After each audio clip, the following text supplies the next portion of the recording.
की मूतखडा असलेल्या लोकांनी कोणते 5 पदार्थ टाळायला हवेत. खारट पदार्थ खाणे नक्की टाळले पाहिजे. खारट पदार्थांमध्ये सोडियम जास्त प्रमाणात असते. जास्त सोडियममुळे लवचिकता, कॅल्शियम वाढते, ज्यामुळे खडे तयार होण्याची शक्यता वाढते. म्हणून फास्ट फूड आणि पॅक केलेले फूड कायम टाळले पाहिजे. दुसरा पदार्थ म्हणजे मांस. अंडी, चिकन, मटण यासारख्या प्राण्यांच्या प्रथिनांपासून युरिक ॲसिड जास्त प्रमाणात तयार होते. जास्त युरिक मूतखड्यासाठी हानिकारक आहे. तिसरा पदार्थ म्हणजे पालक. आपल्याला जर मूतखडा झालेला असेल तर पालक टाळले पाहिजे. पालकमध्ये ऑक्सॅलेट जास्त प्रमाणात असते. ऑक्सॅलेट कॅल्शियमसोबत मिसळून हे किडनी स्टोन तयार करायला खूप मदत करते. त्याचबरोबर चौथा पदार्थ म्हणजे चॉकलेट. चॉकलेटमध्येही ऑक्सॅलेट जास्त प्रमाणात असते.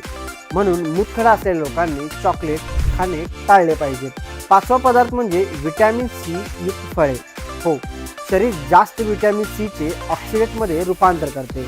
संत्री, स्ट्रॉबेरी यासारखी फळे टाळली पाहिजेत. हे 5 पदार्थ आपण टाळल्यास मूतखड्याचा त्रास कमी होऊ शकतो. असेच नवनवीन व्हिडिओ पाहण्यासाठी हॅपीएस्ट हेल्थ मराठी यूट्यूब चॅनलला नक्की सबस्क्राईब करा. धन्यवाद.